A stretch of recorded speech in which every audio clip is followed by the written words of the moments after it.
ഇന്ന് ദീപാവലിയാണല്ലോ. ഈ ഉത്സവത്തിന് ഇന്ത്യയിലെ വിവിധ സംസ്ഥാനങ്ങളിലും ഭാഷകളിലും വ്യത്യസ്ത പേരുകളും ആചാരങ്ങളുമുണ്ട്. ഉത്തരേന്ത്യയിൽ ദീപാവലി അല്ലെങ്കിൽ ദീവാലി എന്ന പേരിലാണ് ആഘോഷിക്കുന്നത്. തെക്കേ ഇന്ത്യയിൽ ദീപാവലി എന്ന പേര് ആണ് കൂടുതലും ഉപയോഗിക്കുന്നത്. ദീപാവലിയുടെ അടിസ്ഥാനാർത്ഥം ദീപാവലി എന്ന പദം സംസ്കൃതത്തിൽ നിന്നുള്ളതാണ്. ദീപ അല്ലെങ്കിൽ അതിന്റെ അർത്ഥം വിളക്ക് അല്ലെ പ്രകാശം. ആവലി നിര അല്ലെങ്കിൽ പന്തി, അതായത് വിളക്കുകളുടെ പന്തി, ഇരുളിനെ അകറ്റി പ്രകാശം നിറയ്ക്കുന്ന ദിനം. ഉത്തരേന്ത്യയിൽ ശ്രീരാമൻ 14 വർഷത്തെ വനവാസത്തിന് ശേഷം അയോധ്യയിലേക്ക് മടങ്ങിയ ദിനമായി കണക്കാക്കുന്നു. അതിനാൽ അന്നേ ദിവസം വിളക്കുകൾ തെളിച്ച് ആഘോഷിച്ചതായി വിശ്വസിക്കുന്നു. ദക്ഷിണേന്ത്യയിൽ കൃഷ്ണൻ അസുരനായ നരകാസുരനെ ജയിച്ച ദിനം എന്ന നിലയിലാണ് ആഘോഷിക്കുന്നത്. അതിനാൽ ചില ഭാഗങ്ങളിൽ ഇതിനെ നരക ചതുർദശി എന്നും വിളിക്കുന്നു. ജൈനമതം മഹാവീരൻ മോക്ഷം പ്രാപിച്ച ദിനമായി കണക്കാക്കുന്നു. സിഖ് മതം ഗുരു ഹർഗോവിന്ദ് ജയിലിൽ നിന്ന് മോചിതനായ ദിനമായി കണക്കാക്കുന്നു. ദീപാവലിയുടെ പ്രധാന രാത്രിയിൽ പലരും സമ്പത്തിന്റെ ദേവതയായ ലക്ഷ്മി ദേവിയെ പൂജിക്കുന്നു. പുതിയ അക്കൗണ്ടിംഗ് വർഷം ആരംഭിക്കുന്നതും വീടുകൾ ശുചീകരിച്ച് വിളക്കുകൾ തെളിയിക്കുന്നതും ഈ ദിനത്തിൽ സാധാരണമാണ്. ഇരുളിനെ, അജ്ഞാനം, ദാരിദ്ര്യം, ദുഷ്ടത ഇവയെ അകറ്റി പ്രകാശം, വിജയം, ജ്ഞാനം, സമൃദ്ധി നിറയ്ക്കുക എന്നുള്ളതാണ്. വീടുകളിൽ വിളക്കുകളും ദീപങ്ങളും തെളിയിക്കുക, പടക്കങ്ങൾ പൊട്ടിക്കൽ കുറച്ച് പ്രദേശങ്ങളിൽ ഇപ്പൊ കുറവാണ്. കുടുംബസമേതം ആഘോഷിക്കുന്നു, പരസ്പരം സമ്മാനങ്ങൾ കൈമാറുന്നു. ലക്ഷ്മി പൂജ, രാമന്റെ സ്തുതി തുടങ്ങിയ ആരാധനകളുണ്ട്. സ്ഥലഭേദമനുസരിച്ച് പേരുകളും ആചാരങ്ങളും മാറുന്നുണ്ടെങ്കിലും പ്രധാന സന്ദേശം ഒന്ന് തന്നെയാണ്: ഇരുളിനെ അകറ്റി പ്രകാശം കൊണ്ടുവരിക. അതിനാൽ തന്നെ ഇത് മതാതീതമായും ആഘോഷിക്കുന്ന ഒരു വലിയ ഉത്സവമാണ്. ലോകമെമ്പാടുമുള്ള ലക്ഷക്കണക്കിന് ആളുകൾ ഈ ദിനം ആഘോഷിക്കുന്നു. വിളക്കുകൾ സമൃദ്ധി, സമാധാനം, പ്രകാശം എന്ന ആശയം ആധാരമാക്കി. ദീപാവലി ഏകദേശം 3000 വർഷത്തിലേറെ പഴക്കം വഹിക്കുന്ന ഒരു ഉത്സവമാണ്. ഇതിന്റെ പ്രാരംഭ ആഖ്യാനം ശ്രീരാമന്റെ അയോധ്യ മടക്കമാണ്, കാർത്തിക അമാവാസ്യ. ഇന്ന് ഇത് ലോകമെമ്പാടും ആഘോഷിക്കുന്ന പ്രകാശത്തിന്റെ ഉത്സവമാണ്. ക്രിസ്തുവിന് മുമ്പ് 500-നും 1500-നും അതിന് വേദകാലഘട്ടം എന്ന് പറയും. വേദഗ്രന്ഥങ്ങളിലും ആചാരങ്ങളിലും പ്രകാശ ഉത്സവം എന്ന ആശയം വിളക്കുകൾ തെളിയിച്ച് ദുഷ്ടത അകറ്റൽ. ക്രിസ്തുവിന് മുമ്പ് 500-നും 200-നും പുരാണകാലം എന്ന് പറയും. ശ്രീരാമൻ 14 വർഷത്തെ വനവാസത്തിന് ശേഷം അയോധ്യയിലേക്ക് മടങ്ങിയ കാർത്തിക അമാവാസ്യ ദിനം ജനങ്ങൾ വിളക്കുകൾ തെളിയിച്ചു.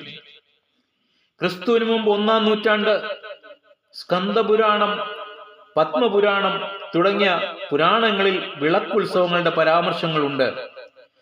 ക്രിസ്തുവിന് മുമ്പ് 3-4 നൂറ്റാണ്ടുകളിൽ മൗര്യ ഗുപ്ത കാലത്തിൽ ചരിത്രരേഖകളിൽ ദീപാവലി ഉത്സവം രാജകീയ നിലയിലും ക്ഷേത്രങ്ങളിലും ആഘോഷിച്ചിരുന്നു. മധ്യകാലം 8 മുതൽ 15-ാം നൂറ്റാണ്ട് വരെ ഉത്സവം ഇന്ത്യയിലെ എല്ലാ ഭാഗങ്ങളിലും വ്യാപിച്ചു. വ്യത്യസ്ത സംസ്ഥാനങ്ങളിൽ വ്യത്യസ്ത രീതിയിൽ. മുഗൾ ബ്രിട്ടീഷ് കാലഘട്ടം എന്ന് പറയുമ്പോൾ 16-നും 20-ും നൂറ്റാണ്ടുകൾക്കിടയിൽ ദീപാവലി മതപരമായതും സാമൂഹിക ആഘോഷമായി തീർന്നു. വ്യാപാരികളും രാജവംശങ്ങളും ദീപാവലി ദിനത്തിൽ പുതിയ വർഷം ആരംഭിച്ചു. സ്വാതന്ത്ര്യാനന്തര കാലം 1947. ദീപാവലി ഇന്ത്യയിലെ പ്രധാന ദേശീയ ഉത്സവങ്ങളിൽ ഒന്ന്. ലോകമെമ്പാടുമുള്ള പ്രവാസി സമൂഹം ആഘോഷിക്കുന്നു. തീയതി എന്ന് പറയുമ്പോൾ കാർത്തിക അമാവാസ്യ ഹിന്ദു ചാന്ദ്ര കലണ്ടർ അനുസരിച്ച്, ഗ്രിഗോറിയൻ കലണ്ടർ അനുസരിച്ച് ഒക്ടോബർ, നവംബർ മാസങ്ങളിൽ. ശ്രീരാമന്റെ അയോധ്യ മടക്കം, നരകാസുരൻ ജയിക്കപ്പെട്ട ദിവസം, ലക്ഷ്മി പൂജ.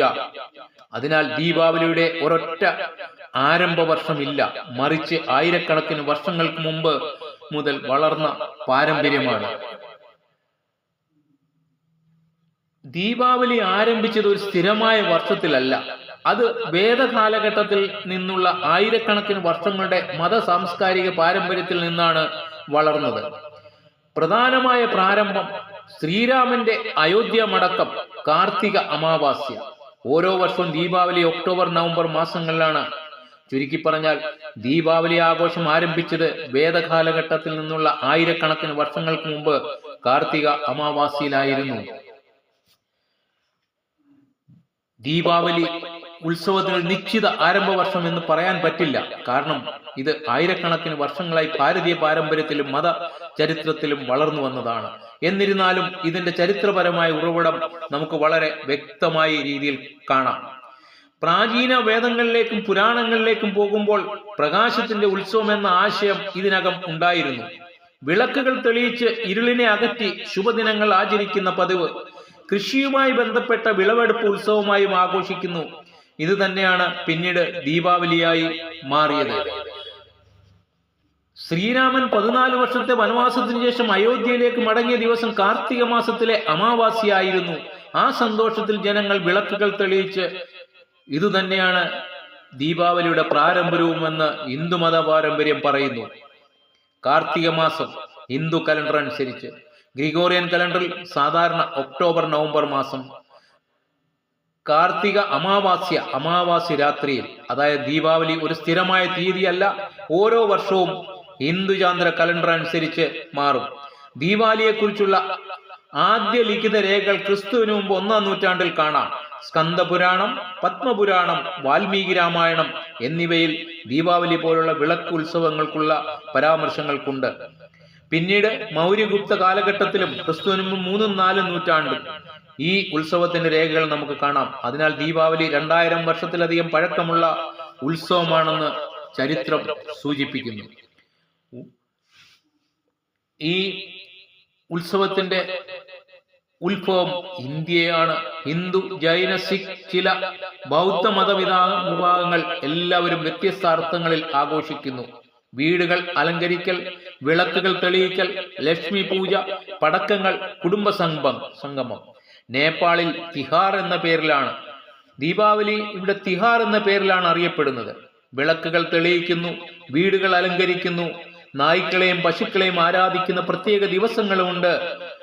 ഉദാഹരണം കുക്കൂർ തിഹാർ. കുടുംബങ്ങൾ പരസ്പരം അനുഗ്രഹങ്ങൾ കൈമാറുന്നു. നേപ്പാളിൽ ഇത് 5 ദിവസത്തെ വലിയ ഉത്സവമാണ്. ശ്രീലങ്കയിൽ പ്രധാനമായും തമിഴ് സമൂഹം ദീപാവലി ആഘോഷിക്കുന്നു. നരകാസുരനെ ജയിച്ചതിന്റെ സ്മരണ, വീടുകൾ അലങ്കരിക്കൽ, മധുരങ്ങൾ വിതരണം ചെയ്യൽ, ആരാധന. പല സ്ഥലങ്ങളിലും പൊതു അവധിയും നൽകുന്നു. സിംഗപ്പൂരിൽ ദീപാവലിക്ക് പൊതു അവധിയാണ്. ലിറ്റിൽ ഇന്ത്യ എന്ന പ്രദേശം മനോഹരമായ വിളക്കുകളാൽ അലങ്കരിക്കുന്നു. സാംസ്കാരിക പരിപാടികളും തെരുവ് ആഘോഷങ്ങളും നടക്കുന്നു.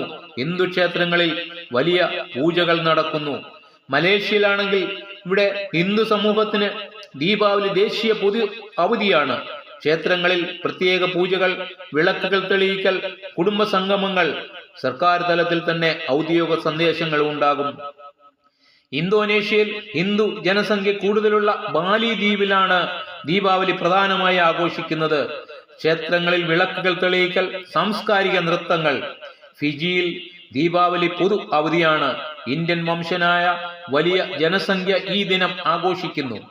സ്കൂളുകളും പൊതുസ്ഥാപനങ്ങളും പ്രത്യേക പരിപാടികൾ നടത്തും. മൗറീഷ്യസിൽ ദീപാവലി ദേശീയ അവധിയാണ്. ട്രിനിഡാഡ് ആൻഡ് ടൊബാഗോ, ഇവിടെ ദീപാവലി ഒരു പൊതു ഉത്സവമാണ്. ഹിന്ദു സമൂഹം മാത്രമല്ല മറ്റു മതക്കാരും പങ്കെടുക്കുന്നു.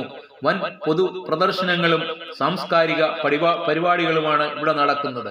ദീപാവലി ഔദ്യോഗിക അവധിയാണെങ്കിലും വലിയ സാംസ്കാരിക ഉത്സവം ആയി ആഘോഷിക്കുന്നു.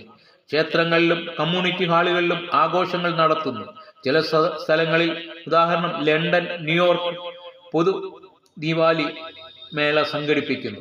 പ്രധാന കെട്ടിടങ്ങൾ പ്രകാശ അലങ്കാരങ്ങൾ അണിയിക്കും. ഉദാഹരണം ടൈംസ് സ്ക്വയർ, ട്രാഫൽഗർ സ്ക്വയർ, ഇങ്ങനെയുള്ള സ്ഥലങ്ങളിൽ. എല്ലാ വർഷവും ഒക്ടോബർ അവസാനമോ നവംബർ ആദ്യമോ കാർത്തിക അമാവാസ്യ ദിനത്തിൽ ചന്ദ്ര കലണ്ടർ അനുസരിച്ച് മാറുന്നുണ്ട്. ഉദാഹരണത്തിന് 2025 ഒക്ടോബർ 20 തിങ്കളാഴ്ച രാത്രി, 2024 നവംബർ 1 തീയതി, 2023 നവംബർ 12 തീയതി. ഈ ദീപാവലി ആഘോഷം ഇന്ത്യ സമൂഹം എവിടെയൊക്കെ ഉണ്ടോ അവിടൊക്കെ ഇത് ആഘോഷിക്കുന്നുണ്ട്. ഈ ആഘോഷം എല്ലാ മനുഷ്യർക്കും ഒരു പ്രകാശത്തിന്റെ ഉത്സവമായി മാറട്ടെ. അതിനുള്ള ആശംസകൾ നേരുന്നു. Thank you.